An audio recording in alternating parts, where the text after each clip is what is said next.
الحمد للہ رب العالمین والصلاة والسلام علی من کان نبیا وآدم بین الماء والطین اما بعد فاعوذ باللہ من الشیطان الرجیم بسم اللہ الرحمن الرحیم۔ آج ہم انشاءاللہ عز و جل نصاب الصرف کا 39واں سبق پڑھیں گے، جس میں مثال کے قواعد بیان کیے جائیں گے۔ مثال کس سے کہتے تھے؟ وہ کلمہ جس کے حروف اصلیہ میں فا کلمے کی جگہ کوئی حرف علت ہو۔ وہ کلمہ جس کے فا کلمے کی جگہ میں کوئی حرف علت ہو اسے مثال کہتے ہیں۔ تو جب فا کلمے کی جگہ حرف علت ہوگا تو اس میں کب تعلیل ہوگی، کب اسے باقی رکھیں گے، کب اسے گرائیں گے، کب اسے کسی اور حرف سے بدلیں گے، اس تعلق سے چند قواعد بیان کیے جائیں گے۔ تو آئیے شروع کرتے ہیں۔ سبق نمبر 39، مثال کے قواعد۔ یہاں سے مثال کے قواعد بیان کر رہے ہیں۔ سب سے پہلا قاعدہ ہے، قاعدہ نمبر 1، جو واو علامت مضارع مفتوحہ اور کسرہ کے درمیان یا علامت مضارع مفتوحہ اور فتحہ کے درمیان ایسے کلمے میں ہو جس کا عین کلمہ یا لام کلمہ حرف حلقی ہو تو اسے گرا دینا واجب ہے۔ کیا فرما رہے ہیں؟ قاعدہ کیا ہے؟ جو واو علامت مضارع مفتوحہ اور کسرہ کے درمیان یا علامت مضارع مفتوحہ اور فتحہ کے درمیان واقع ہو اور وہ کلمہ ایسا ہو جس کے عین کلمے میں یا لام کلمے میں کوئی حرف حلقی ہو تو اس وقت اس واو کو گرا دینا واجب ہے، ضروری ہے۔ مثال دیکھیں، یوعید سے یعیدو، یوعید میں واو جو ہے یہ فتحہ اور کسرہ کے درمیان واقع ہے، اسی وجہ سے اسے گرا دیا گیا، اور اس کے عین کلمے میں اس کا جو عین کلمہ ہے اس میں حرف حلقی ہے، عین ہے، اس وجہ سے اسے واو کو گرا دیا گیا تو یوعید سے یعید ہو گیا۔ دوسری مثال ہے یوزینو سے یزینو۔ یوزینو میں دیکھیں یہاں پہ جو واو واقع ہے فتحہ اور کسرہ کے درمیان واقع ہے، اسی وجہ سے واو کو گرایا گیا تو یوزینو سے یزینو ہوا۔ تیسری مثال ہے یوہبو، یوہبو سے یہبو۔ یوہبو دیکھیں اس میں بھی جو علامت، اس میں جو واو ہے یہ علامت مضارع مفتوحہ اور فتحہ کے درمیان واقع ہے۔ اس سے پہلے جو دو مثال تھے وہ علامت مضارع مفتوحہ اور کسرہ کے درمیان کی مثال تھی، اور ابھی جو مثال دے رہے ہیں یوہبو، یہ علامت مضارع مفتوحہ اور فتحہ کے درمیان اس میں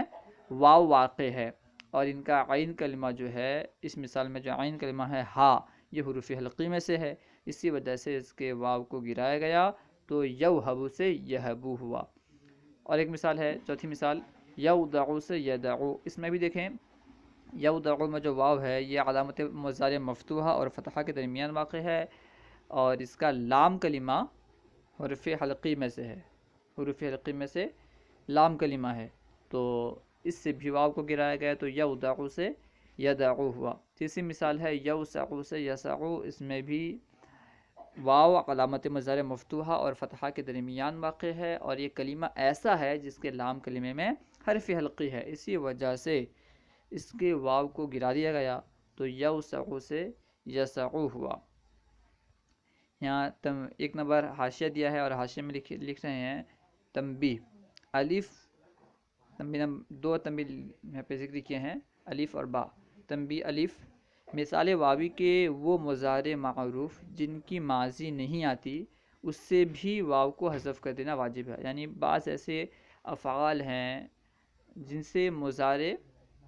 ماضی نہیں آتی، صرف مضارع ہی استعمال ہوتے ہیں۔ بعض مثال ایسے ہیں، یعنی ایسے بعض کلمے ہیں جن کے فا کلمے میں حرف علت ہوتی ہے اور ان سے ماضی کا صیغہ استعمال نہیں ہوتا، صرف اور صرف مضارع استعمال ہوتے ہیں، یا مضارع اور امر استعمال ہوتے ہیں، ماضی استعمال نہیں ہوتا۔ تو فرما رہے ہیں مثال واوی کے وہ مضارع معروف جن کی ماضی نہیں آتی ان سے بھی واو کو حذف کرنا واجب ہے، جیسے یذرو سے یذرو اور یدعو۔ اصل میں یہ یوذرو اور یودعو تھے۔ دیکھیں یذرو اصل میں یوذرو تھا تو واو کو گرا دیا گیا تو یذرو ہو گیا۔ اسی طرح یودعو اصل میں یودعو تھا، واو کو گرایا گیا تو یدعو ہو گیا۔ ان کی ماضی نہیں آتی، یعنی یذرو اور یدعو کی ماضی نہیں آتی۔ تنبیہ نمبر با، مذکورہ بالا قاعدہ، یعنی یہ جو قاعدہ بیان کیا گیا ہے کہ جو واو علامت مضارع مفتوحہ اور کسرہ کے درمیان یا علامت مضارع مفتوحہ اور فتحہ کے درمیان ہو، اور وہ کلمہ ایسا ہو جس کے عین یا لام کلمے میں حرف حلقی ہو، تو اس واو کو گرا دینا واجب ہے۔ یہ قاعدہ اکثری ہے، یعنی ایسا لازم نہیں ہے کہ ہمیشہ اس قاعدے کے مطابق واو کو گرا دیا جائے، بلکہ اکثری ہے۔ چنانچہ مصدر الوجع یعنی درد مند ہونا، الوجع کا معنی ہے درد مند ہونا، اس سے مضارع یوجع آتا ہے، یہاں واو حذف نہیں ہوتا۔ دیکھیں یوجع میں تمام چیزیں پائی جاتی ہیں، تمام شرائط پائی جاتی ہیں، کیا کہ جو واو ہے یوجع میں یہ علامت مضارع مفتوحہ اور فتحہ کے درمیان واقع ہے، اور یہ کلمہ ایسا بھی ہے جس کے عین لام کلمے میں حرف حلقی ہونا چاہیے۔ تو لام کلمے میں اس میں یوجع میں جو لام کلمہ ہے عین، یہ حرف حلقی ہے، تو یہاں پہ واو کو گرانا چاہیے، واو کو حذف کرنا چاہیے تھا، لیکن واو کو حذف نہیں کرتے۔ خیر، اس قاعدے کا حاصل کیا کہ جو واو علامت مضارع مفتوحہ اور کسرہ کے درمیان یا علامت مضارع مفتوحہ اور فتحہ کے درمیان واقع ہو، اور وہ کلمہ ایسا ہو جس کے عین یا لام کلمے میں حرف حلقی ہو، تو اس واو کو گرانا واجب ہے۔ قاعدہ نمبر 2، واو ساکن ما قبل مکسور کو یا سے بدلنا واجب ہے۔ یعنی واو ساکن ما قبل مکسور کو، ایسا واو ساکن جس سے پہلے کسرہ ہو، واو ساکن ما قبل مکسور یعنی ایسا واو جس سے پہلے کسرہ ہو، اس واو کو یا سے بدلنا واجب ہے، ضروری ہے۔ یہاں پہ براکٹ میں بتا رہے ہیں بشرط یہ کہ وہ باب افتعال کا فا کلمہ نہ ہو اور مدغم نہ ہو، یعنی یہاں پہ دو شرط ہیں، ان دو شرائط کے ساتھ واو ساکن ما قبل مکسور کو یا سے بدلنا واجب اور ضروری ہے۔ پہلی شرط کیا ہے کہ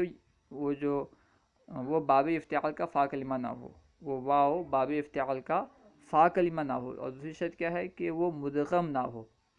مثال دیکھیں، جیسے میو عادن میں جو واو ہے یہ ساکن ہے، میو عادن، تو اور واو ساکن سے پہلے میم پر کسرہ ہے، واو ساکن ما قبل مکسور ہے، اسی وجہ سے اس واو کو یا سے بدلنا واجب ہے۔ تو میو عادن سے جب ہم واو کو یا پر بدلیں گے، واو کو بدل کر یا کریں گے، تو ہوگا میو عادن سے می عادن۔ دوسری مثال ہے میو ہابن سے می ہابن، یہاں پہ بھی واو کو یا سے بدل دیا گیا کیونکہ واو ساکن ہے اور اس سے پہلے جو میم ہے اس پہ کسرہ ہے، تو میو ہابن سے می ہابن۔ فائدے میں جو شرط بتلائے تھے اس شرط کے بارے میں کچھ بیان کر رہے ہیں۔ فائدہ، اتصلا اصل میں یو تصلا تھا، اتصلا اصل میں یو تصلا تھا، واو ساکن ما قبل مکسور، مگر اس میں واو کو یا سے نہیں بدلا گیا۔ دیکھیں اتصلا اصل میں کیا تھا، یو تصلا، تو واو کو یا سے بدلنا چاہیے کیونکہ یہاں پہ واو ساکن ما قبل مکسور ہے، لیکن آپ کو شرط کیا بتلایا تھا کہ وہ باب افتعال کا فا کلمہ نہ ہو، اور یہاں پہ جو واو ہے یہ باب افتعال کا فا کلمہ ہے، اسی وجہ سے اس واو کو یا سے نہیں بدلیں گے۔ یہ فرما رہے ہیں اتصلا اصل میں یو تصلا تھا، واو ساکن ما قبل مکسور، یعنی واو ساکن ما قبل مکسور تھا، مگر اس میں واو کو یا سے نہیں بدلا گیا، اس لیے کہ وہ باب افتعال کا فا کلمہ ہے۔ اسی طرح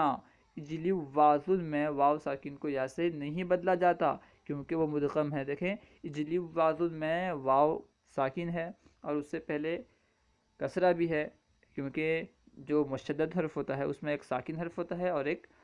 متحرک حرف ہوتا ہے، تو اجلی واضل میں جو دو واو ہیں ان میں سے پہلا واو ساکن ہے، ظاہر سی بات ہے، اور اس سے پہلے جو لام ہے اس پہ کسرہ ہے، وہ مکسور ہے۔ یہاں پہ واو کو یا سے بدلنا چاہیے تھا لیکن نہیں بدلا، کیوں؟ کیونکہ شرط آپ کو بتلائی تھی، آپ کو شرط بتایا گیا تھا کہ وہ مدغم نہ ہو، اور یہاں پہ جو واو ہے یہ مدغم ہے، اسی وجہ سے یہاں پہ واو کو یا سے نہیں بدلیں گے۔ وہی فرما رہے ہیں اسی طرح اجلی واضل میں واو ساکن کو یا سے نہیں بدلا جاتا کیونکہ وہ مدغم ہے، وہی بات نیچے لکھی ہے، دو مرتبہ لکھ دیا گیا ہے، نہیں بدلا جاتا کیونکہ وہ مدغم ہے۔ قاعدہ نمبر 3، اگر ابتدا کلمے میں دو متحرک واو ہوں تو پہلی واو کو حمزہ سے تبدیل کرنا واجب ہے۔ یہ بتلا رہے ہیں کہ اگر کلمے کے شروع میں، ابتدائی کلمے میں اگر دو متحرک واو ہوں، دو واو ہوں اور دونوں کے دونوں متحرک ہوں، دونوں پر حرکت ہو، تو پہلی واو کو حمزہ سے تبدیل کرنا، حمزہ سے بدلنا واجب ہے۔ جیسے ویسلن جو کہ واصلن کی تصغیر ہے، ویسلن یہ واصلن کی تصغیر ہے۔ دیکھیں ویسلن میں دو واو ہیں، پہلا واو مضموم ہے، دوسرا واو مفتوح ہے، یعنی دونوں واو متحرک ہیں، تو پہلے واو کو حمزہ سے بدلنا واجب ہوگا۔ جب حمزہ سے بدلیں گے تو کیا ہوگا؟ ویسلن سے اویسلن، اویسلن۔ دوسری مثال ہے وواسلو جو کہ واصلتن کی جمع ہے، وواسلو یہ واصلتن کی جمع ہے۔ اس میں دو واو جمع ہو گئے ہیں، شروع میں کلمے کی ابتدا میں دو واو ہیں اور دونوں واو متحرک ہیں، دونوں پر فتحہ ہے، اسی وجہ سے پہلی واو کو حمزہ سے بدلنا واجب ہوگا۔ جب حمزہ سے بدلیں گے تو وواسلو سے اواسلو ہوگا، اواسلو۔ قاعدہ نمبر 4، یعنی مثال کی جو قواعد بیان کر رہے تھے ان میں سے چوتھا قاعدہ، وہ یا ساکن غیر مدہ جس کا ماقبل مضموم ہو اسے واو سے بدلنا واجب۔ یہاں سے بتلا رہے ہیں وہ یا ساکن غیر مدہ، یعنی ایسا یا ساکن ہو جو مدہ بھی نہ ہو، غیر مدہ ہو، اور اس کا ماقبل جو ہو مضموم ہو۔ یا ساکن ماقبل مضموم، اس کو واو سے بدلنا واجب ہے۔ اس سے پہلے آپ کو بتلایا تھا کہ واو ساکن ماقبل مکسور کو یا سے بدلنا واجب تھا۔ اب یہاں بتلا رہے ہیں یا ساکن ماقبل مضموم کو واو سے بدلنا واجب ہے، بشرط یہ کہ وہ مدہ نہ ہو، یعنی یا ساکن غیر مدہ ہو۔ یا ساکن غیر مدہ جس کا ماقبل مضموم ہو اسے واو سے بدلنا واجب ہے، بشرط یہ کہ وہ باب افتعال کا فا کلمہ نہ ہو اور مدغم نہ ہو۔ باب افتعال کا فا کلمہ اگر ہوگا، اگرچہ وہ یا ساکن ہو اور اس کا ماقبل مضموم ہو، تب بھی اس یا کو واو سے نہیں بدلیں گے۔ اسی طرح اگر وہ یا مدغم ہو تب بھی اس یا کو واو سے نہیں بدلیں گے۔ مثال دیکھیں، جیسے یوئی قزو سے یو قزو، دیکھیں یوئی قزو میں کیا ہے کہ دو یا ہیں، ان میں سے جو یا ساکن، دوسری یا جو ہے یہ یا ہے اور ساکن ہے، یا ساکن غیر مدہ ہے، دوسری یا ساکن غیر مدہ ہے اور اس سے پہلے ضمہ ہے۔ تو قاعدے کے مطابق، کیونکہ قاعدہ کیا ہے، یا ساکن غیر مدہ جس سے پہلے مضموم ہو، جس سے پہلے ضمہ ہو، اسے واو سے بدل دیتے ہیں، اسی وجہ سے یوئی قزو سے یو قزو ہو جائے گا۔ یوئی قزو میں یا ساکن ماقبل مضموم ہے، اسی وجہ سے یا کو واو سے بدلیں گے تو یوئی قزو سے یو قزو ہوگا۔ دوسری مثال ہے موئی سرون سے مو سرون، موئی سرون میں بھی یا ساکن ہے اور اس کا ماقبل مضموم ہے، اسی وجہ سے یا کو واو سے بدل دیں گے تو موئی سرون سے مو سرون ہوگا۔ فائدہ میں اس شرط جو بتلائے تھے، اس شرط کا کیا فائدہ ہوگا؟ اس شرط نہ پائے جانے کی وجہ سے، جو شرط بیان کیے تھے، یہ شرط نہ پائے جانے کی وجہ سے یا کو واو سے نہیں بدلیں گے، اس کی مثال بیان کر رہے ہیں۔ متصرن اصل میں موئی تصرن تھا، متصرن اصل میں موئی تصرن تھا، یا ساکن ماقبل مضموم، یعنی یہاں پہ یا ساکن ہے اور اس کا ماقبل مضموم بھی ہے، قاعدہ مکمل طور پر پایا جا رہا ہے، مگر اس میں واو کو یا سے نہیں بدلا گیا۔ متصرن میں یا کو واو سے نہیں بدلا گیا، کیوں؟ اس لیے کہ وہ افتعال کا فا کلمہ ہے۔ شرط کیا تھی؟ کہ وہ باب افتعال کا فا کلمہ نہ ہو، اور متصرن جو کہ اصل میں متصرن ہے، اس میں جو یا ساکن ہے یہ باب افتعال کا فا کلمہ ہے، شرط نہیں پائی گئی، اسی وجہ سے یہاں پہ اس یا کو واو سے نہیں بدلا گیا۔ وہی فرما رہے ہیں اس لیے کہ وہ افتعال کا فا کلمہ ہے۔ اسی طرح دوسری مثال دے رہے ہیں معزہ، معزہ میں یا ساکن کو یا سے واو سے نہیں بدلا گیا۔ معزہ میں جو یا ساکن ہے، کیونکہ یہاں پہ معزہ مشدد ہے اور آپ جانتے ہیں کہ مشدد حرف میں دو حرف ہوتے ہیں، یہاں پہ گویا کہ دو یا ہیں اور دونوں میں سے پہلی یا جو ہے یہ ساکن ہے اور اس سے پہلے میم پر ضمہ بھی ہے، تو یا ساکن ماقبل مضموم پایا گیا۔ اب یا کو واو سے بدلنا چاہیے تھا، کیونکہ یا ساکن ماقبل ضمہ پایا گیا، یا ساکن ماقبل مضموم پایا گیا، لیکن یہاں پہ نہیں بدلتے، کیونکہ یہاں پہ جو یا ہے یہ مدغم ہے، اور شرط یہ تھی کہ مدغم نہ ہو، شرط تھی کہ وہ مدغم نہ ہو، یہاں پہ کیونکہ مدغم ہے یا، اسی وجہ سے اس یا کو واو سے نہیں بدلیں گے۔ اسی طرح میزہ میں یا ساکن کو واو سے نہیں بدلا جاتا کیونکہ وہ مدغم ہے۔ قاعدہ نمبر 5، ابتدائے کلمہ میں 2 واو ہوں اور دوسری واو ساکن ہو تو پہلی کو حمزہ سے بدلنا جائز ہے، پہلی کو حمزہ سے بدلنا جائز ہے۔ یہاں بتا رہے ہیں کہ کلمے کے شروع میں، کلمے کی ابتدا میں اگر 2 واو آ جائیں، 2 واو جمع ہو جائیں اور دونوں میں سے جو دوسری واو ہو وہ ساکن ہو تو پھر پہلی واو کو حمزہ سے بدلنا جائز ہوگا، اگر چاہیں تو آپ بدلیں، نہ چاہیں تو کوئی بات نہیں۔ جیسے مثال دیکھیں، جیسے ووریا، ووریا میں دیکھیں 2 واو ہیں، دوسری واو ساکن ہے اور پہلی واو متحرک ہے، تو پہلی واو کو حمزہ سے بدلنا جائز ہے، تو ووریا سے اوریا ہوگا۔ قاعدہ نمبر 6، قاعدہ نمبر 6، وہ واو جو کلمے کے شروع میں ہو اور مفتوح نہ ہو اسے بھی حمزہ سے تبدیل کر دینا جائز ہے۔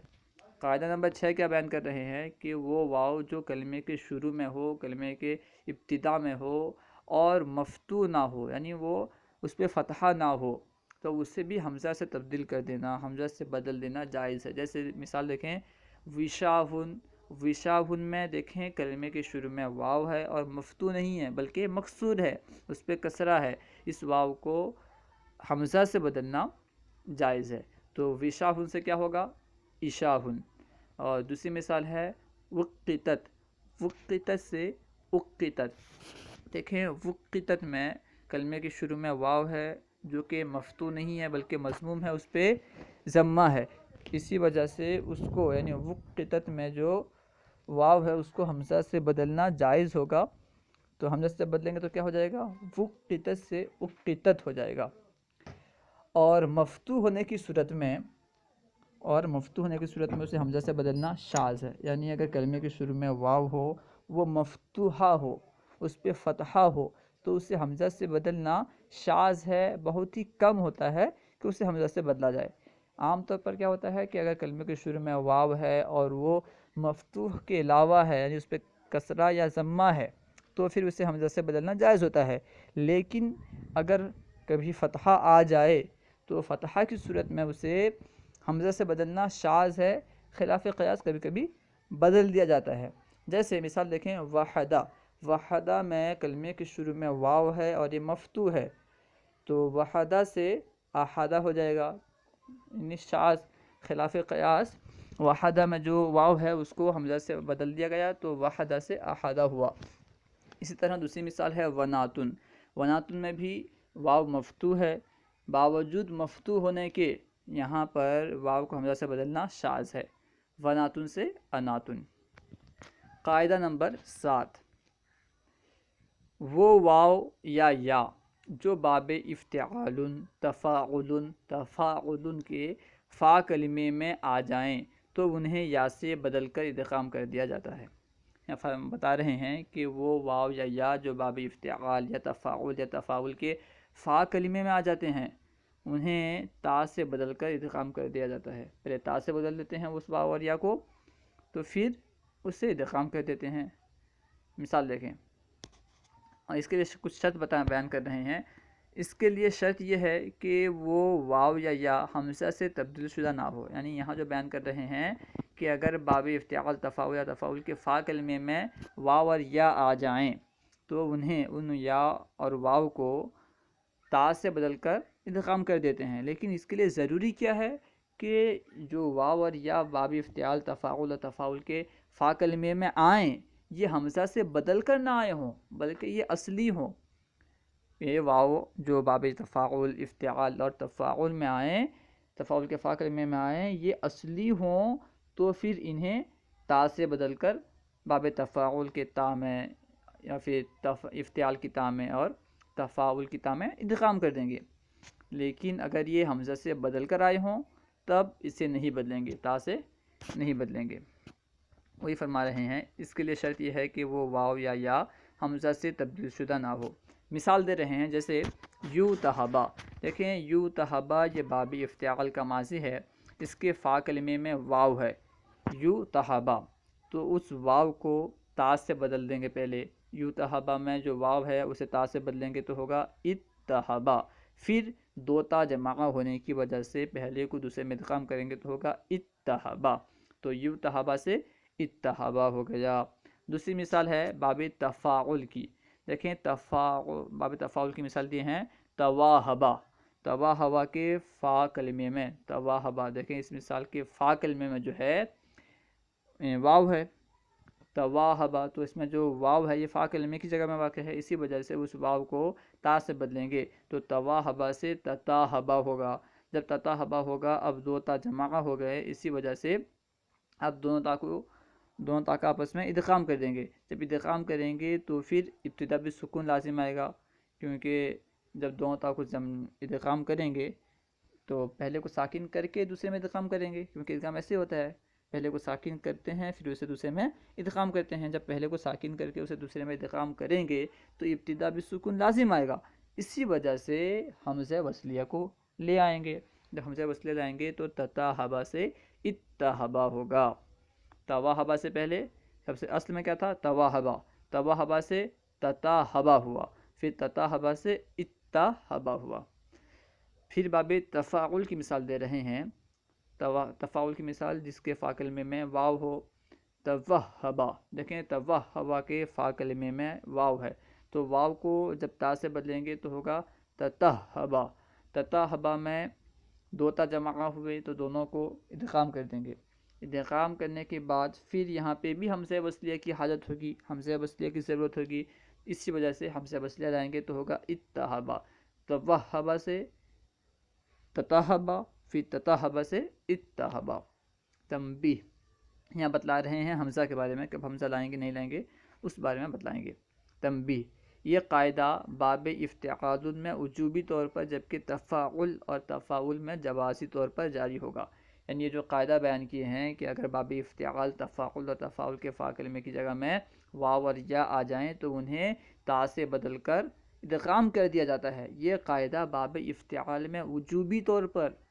یعنی باب افتعال میں اگر فا کلمے کی جگہ میں واو اور یا آ جائیں تو انہیں وجوبی طور پر وجوباً تا سے بدل کر ادغام کرنا ہوگا، ضروری ہوگا کہ تا سے بدل کر ادغام کر دیا جائے، اگر باب تفاعل یا تفاعل میں آئیں تو پھر جوازی طور پر ہوگا، اختیار ہوگا، چاہے آپ بدلیں یا نہ بدلیں، نہیں جائز جوازی طور پر ادغام کیا جاتا ہے تا سے بدل کر۔ اور آگے بیان کر رہے ہیں یہ قاعدہ باب افتعال میں وجوبی طور پر جبکہ تفاعل اور تفاعل میں جوازی طور پر جاری ہوگا، نیز باب تفاعل اور تفاعل میں پہلا حرف ساکن ہو جانے کی وجہ سے ابتدا میں حمزہ وصلیہ کا اضافہ ہو جائے گا، کیونکہ پہلا حرف ساکن ہو جاتا ہے، ظاہر سی بات ہے جب ہم ایک حرف کو دوسرے حرف میں ادغام کریں گے تو پہلے حرف کو ساکن کر کے دوسرے میں ادغام کریں گے، جب پہلے حرف کو ساکن کر کے دوسرے میں ادغام کریں گے تو پھر ابتدا بھی سکون لازم آئے گا، یعنی ہم اگر ادغام کر دیتے ہیں، اب اگر ہم پڑھیں گے تو ایک ساکن کلمے سے، ایک ساکن حرف سے پڑھنا لازم آئے گا، اور ساکن سے شروع کرنا دشوار ہے بلکہ مشکل ہے، شروع ہو ہی نہیں سکتا، اسی وجہ سے حمزہ وصلیہ لائیں گے تو پھر درست ہو جائے گا، وہ ساکن سے ملا کے پڑھ سکتے ہیں۔ وہی فرما رہے ہیں کہ باب تفاعل اور تفاعل میں پہلا حرف ساکن ہو جانے کی وجہ سے ابتدا میں حمزہ وصلیہ کا اضافہ ہو جائے گا۔ مثال کا آخری قاعدہ بیان کر رہے ہیں، قاعدہ نمبر 8، مثال واوی کا مصدر اگر فعل کے وزن پر ہو تو اس کے واو کو حذف کر کے عین کلمے کو کسرہ دیتے ہیں۔ قاعدہ کیا ہے؟ مثال واوی کا مصدر یعنی ایسا کلمہ جس کے فا کلمے کی جگہ میں واو ہو تو اسے کہیں گے مثال واوی۔ مثال واوی کا مصدر اگر فعل کے وزن پر ہو تو اس کے واو کو حذف کر کے عین کلمے کو کسرہ دیتے ہیں، اور واو محذوفہ کے عوض آخر میں تا کا اضافہ کر دیتے ہیں۔ جیسے مثال دیکھیں، وعدن سے عدتن، وعدن یہ مثال واوی ہے کیونکہ اس کے فا کلمے کی جگہ میں واو ہے، یہ مثال واوی کا مصدر ہے۔ مثال واوی کا جب مصدر ہے اور یہ فعل کے وزن پر بھی ہے، وعدن فعل، دیکھیں وعدن یہ فعل کے وزن پر ہے، تو اس کو وعدن کو، وعدن میں جو واو ہے اس کے واو کو حذف کر کے عین کلمے کو کسرہ دیں گے، اور کیوں اس جو واو محذوفہ ہے شروع سے جو واو کو ہم نے حذف کیا ہے، اس حذف شدہ واو کے عوض میں کلمے کے آخر میں تا کا اضافہ کریں گے تو وعدن سے عدتن ہو جائے گا۔ اسی طرح دوسری مثال ہے وزن سے زینتن، یہاں پہ بھی دیکھیں وزن میں یہ مثال واوی ہے، مثال واوی کا مصدر ہے اور فعل کے وزن پر ہے، اسی وجہ سے واو کو حذف کیا گیا اور عین کلمہ یعنی زا کو کسرہ دیا گیا، اور آخر میں واو محذوفہ کے عوض میں تا لایا گیا تو وزن سے زینتن ہوا۔ ہاں اگر مصدر فعالن کے وزن پر ہو تو عین کلمے کو بعض اوقات فتحہ دیتے ہیں۔ یہ تو بیان کر رہے تھے کہ اگر مثال واوی کا مصدر فعلن کے وزن پر ہو تو واو کو حذف کر کے عین کلمے کو کسرہ دیتے ہیں اور آخر میں واو محذوفہ کے عوض میں تا لے آتے ہیں۔ لیکن اب یہاں بیان کر رہے ہیں کہ اگر مثال واوی کا مصدر فعلن کے وزن پر نہیں بلکہ فعالن کے وزن پر ہو، مثال واوی کا مصدر اگر فعالن کے وزن پر ہو تو عین کلمے کو بعض اوقات فتحہ دیتے ہیں، عین کلمے کو فتحہ دیں گے۔ جیسے مثال دیکھیں وسعن، وسعن ایک مثال واوی ہے، مثال واوی کا مصدر ہے اور فعالن کے وزن پر ہے، تو یہاں پہ واو کو حذف کر دیں گے۔ واو کو حذف کرنے کے بعد عین کلمے کو کسرہ نہیں دیں گے بلکہ عین کلمے کو فتحہ دیں گے اور واو محذوفہ کے عوض میں آخر میں تا لائیں گے، یعنی تمام باتیں وہی رہیں گی جو فعل کے وزن پر جب مصدر ہوتا ہے اس وقت ہوتی ہے، لیکن فرق صرف اتنا ہوگا کہ جب فعل کے وزن پر مصدر ہوتا ہے اس وقت کیا کہتے ہیں، عین کلمے کو کسرہ دیتے ہیں، جب فعل کے وزن پر مصدر ہوگا تو اس وقت عین کلمے کو فتحہ دیں گے۔ وہی فرما رہے ہیں کہ ہاں اگر مصدر فعل کے وزن پر ہو تو عین کلمے کو بعض اوقات فتحہ دیتے ہیں، جیسے وسعن سے ساعتن۔ صلو علی الحبیب صلی اللہ تعالی علی محمد، اللہ ورسولہ اعلم۔ ہمارے یوٹیوب چینل فیضان درس نظامی کو سبسکرائب کریں، اور اگر کوئی بات آپ کو سمجھ میں نہ آئی ہو تو سوال کریں، انشاءاللہ عز و جل جواب آپ کو مل جائے گا۔